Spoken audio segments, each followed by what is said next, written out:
Good morning, YouTube.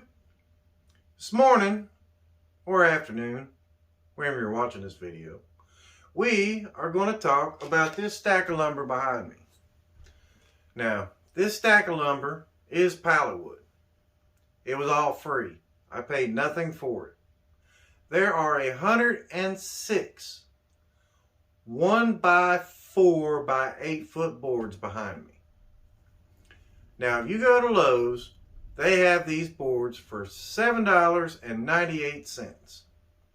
Granted, they may not have the nail holes in them, but $7.98. So I added it up, and I have $845 worth of lumber here for free. Now, if you want to see how I take these apart and the tools I use, stay tuned, because I'm going to show you. And free wood is good wood. Everybody likes good wood and free wood. So, let's take down a couple of pallets. So these are my tools of destruction or deconstruction. Now, I have my pallet breaker that I made. I have a wedge to hold the pallet down on my bolt. You'll see that here in a few minutes. I have a 3-pound sledge. I have a cheater pipe to make my 4-foot handle longer. And we have the Ultra Wonder Bar. These are how I tear down these particular pallets. So, let's tear some stuff up.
Use the wedge and the hammer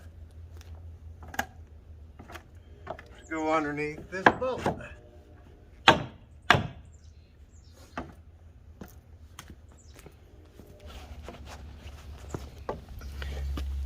Now that bolt is sank into a 4x4 post that's concreted into the ground in my fence. That keeps the pallet from rising up.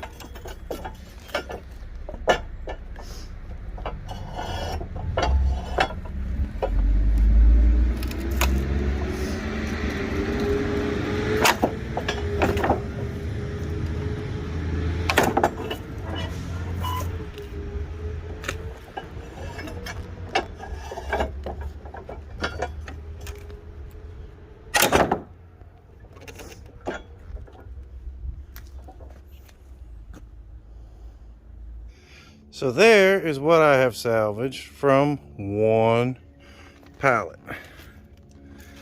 We got some nice posts that'll be 3x3. We're going to use them for some legs. We got some nice 1.25" that we can use for face frames. And you got 1, 2, 3, 4, 5, 6, 7 1/2 by 3 oak and 2 6-inch oak, all about 7 feet long. So if you've had a good experience with this, you should now have a pile of boards with nails in them and a bunch of stringers with very few nails in them. This is how you want it to work out, especially if you want to save these stringers. Pulling those nails out of those stringers is much harder than getting them out of the boards. So there are many ways to get nails out of boards. I use a hammer and punches. There are better options. If you have an air compressor, which I do not, they have a tool that shoots these nails right out of the board. I'll put a link to that in the description. If you're planning on doing a bunch of pallets, that is definitely the way to go. As soon as I get an air compressor, there will be one of those on the way. But for now, here's what I do.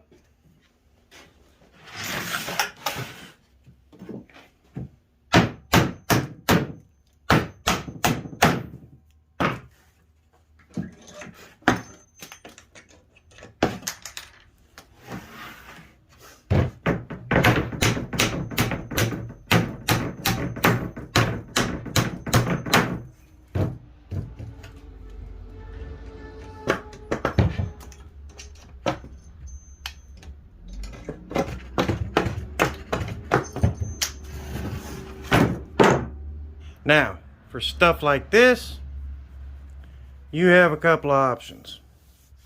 One, you could take a pair of vice grips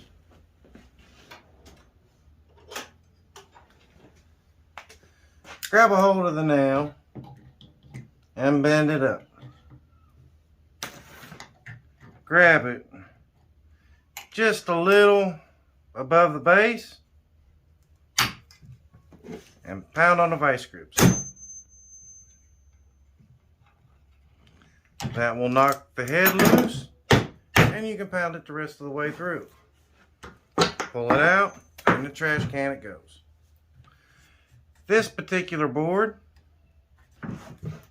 that crack didn't go all the way through, so we are going to do that because I can save that.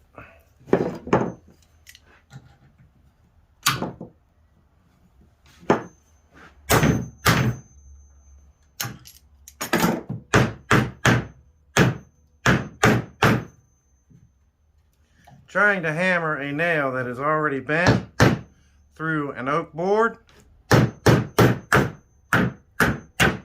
it's just going to bend again. That is why I like to use the vice grips.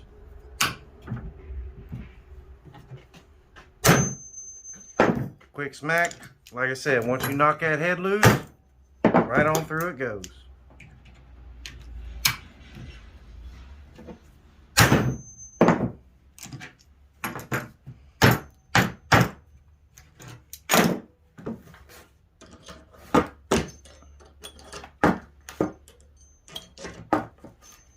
As you see, all my nails drop right in the trash can. Not all of your metal is going to be nails. You got to watch out for staples. This is where a metal detector comes in handy. Again, don't have one of those. I usually find metal I missed when I hit my planer blades.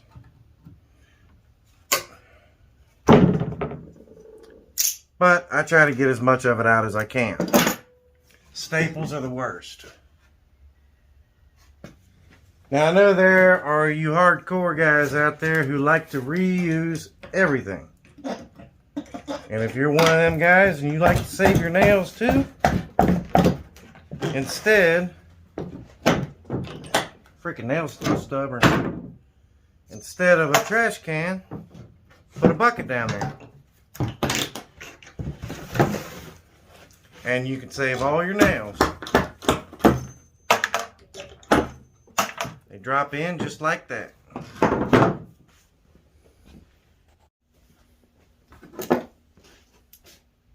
Now, unfortunately, there are many ways to get these out. This is the best way I have found.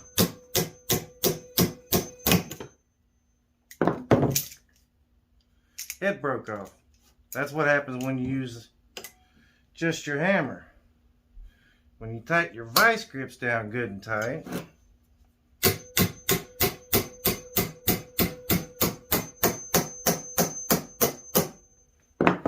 you don't need the head.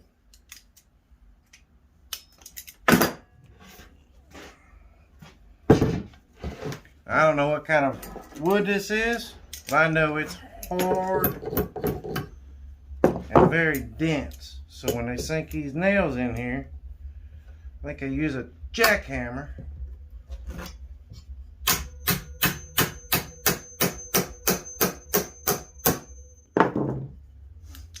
But that is the best way I've found to get them out.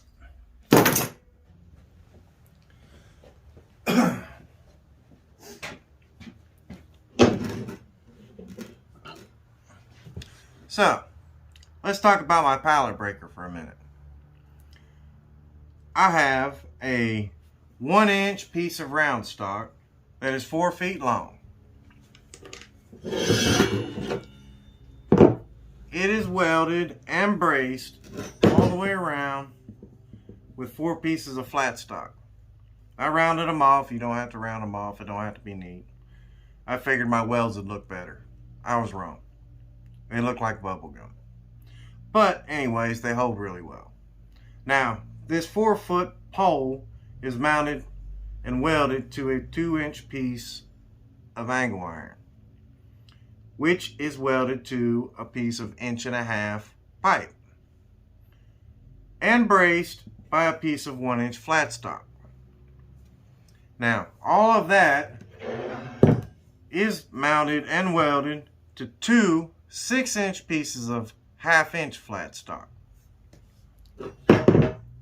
and welded in 3 different places.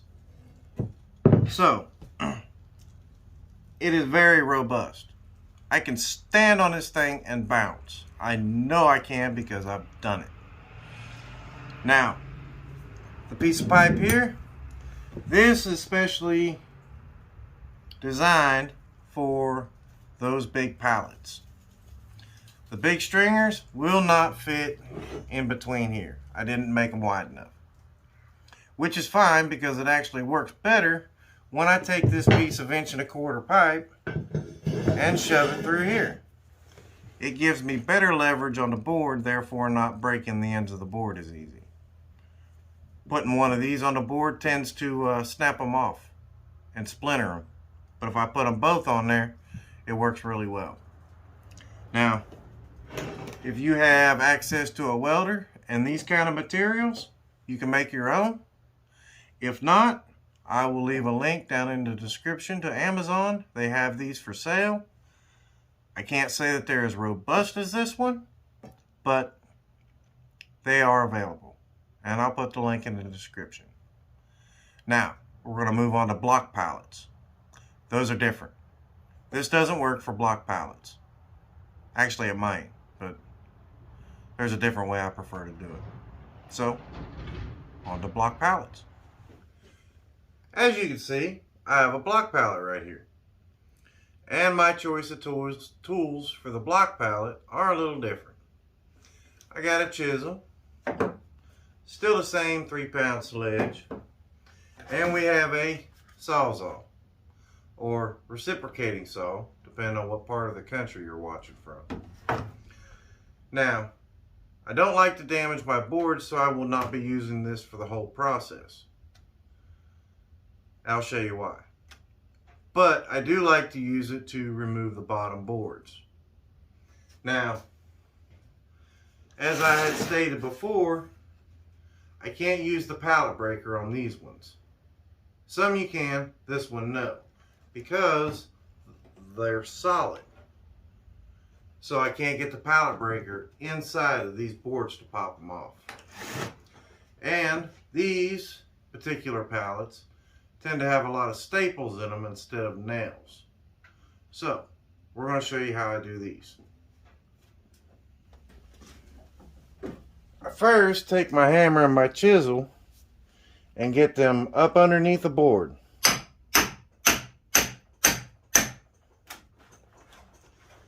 What that does is give me a relief for my Sawzall to get into, therefore I don't damage my board. And I do that all the way down on every one of the blocks. Then, after that, I take the Sawzall and see how the blade slides in there real nice? That means I only have to cut the nails. I don't have to cut the board at all.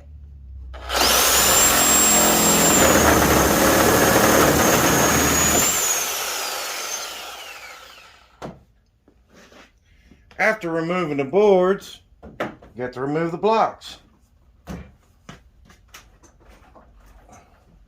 That way doesn't work.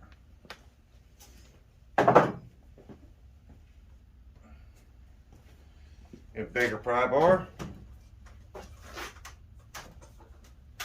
That way doesn't work.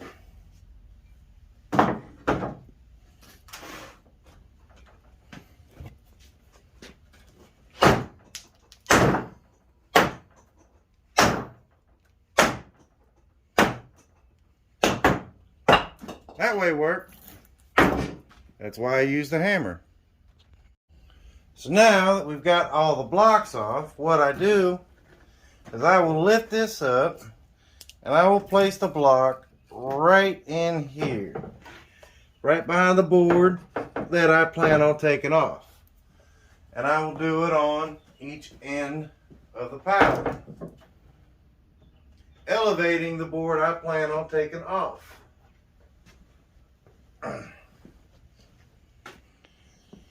Then I take another block and put it on the board I plan on taking off and give it a whack.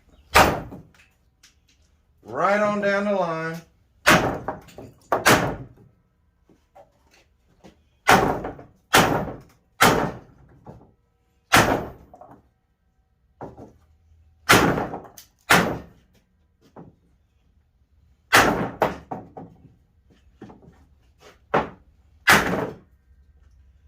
Until my board is free.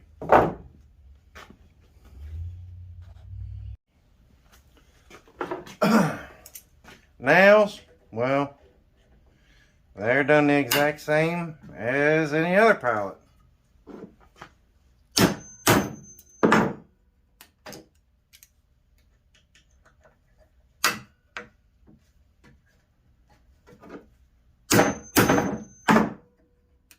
So while I'm getting all these nails out, here's some of the stuff that I have made out of pallets.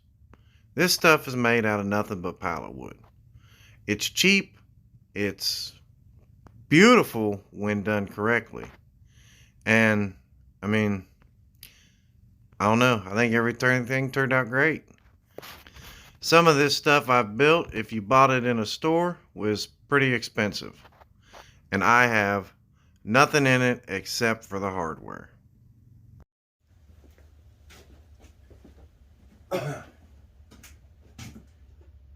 Now that you've seen all the stuff you can make, and I've got all the nails out of these things, we are almost 8 feet long. I have 3 stacks here. I have 5 pieces at 5 inches by 1 inch by 7 foot. 2 stacks of 4 inch by 1 by 7 foot. And there are 11 of those. I mean, you can do the math on that. I'm not saying you should use pallet wood, but it's cheaper. If you're a beginning woodworker and you want to make furniture, it is much cheaper to hone your craft on pallet wood than it is to go buy expensive lumber from Lowe's or a sawmill or Home Depot and screw it up. Because starting out, you're going to screw up a lot of wood. It's better to make a mistake when it's free. So if you could find somebody or somewhere that has useful pallets, why not use free lumber? Now, if they do have nail holes, and we'll show you how to avoid those, and you're not going to be able to save the whole 7-8 foot long board. This one's broke off here, and it's got a knot right here. So we're going to have to cut it right in this area. I don't normally build 7 foot long stuff anyways. Most of the stuff 3 or 4 feet long. I don't know, but if you're worried about the chemicals they use on pallets, all I can say is stop licking your furniture. For the most part, you're going to put a stain on it or some kind of coating. That's a chemical. I really don't know what to go with the chemical argument, but I've had the pallet wood stuff in my home for years now, and my pets are still alive. My kids are fine. You know, I'm like the only one in the house that ain't got no sense. And it's not from licking pallet furniture. So if you want to see this wood get used, ring that bell, subscribe. Heck, like this video if you got any good information. I'm going to go ahead and get this stuff up in the rack with the other wood and get busy on another project. I'll see y'all later.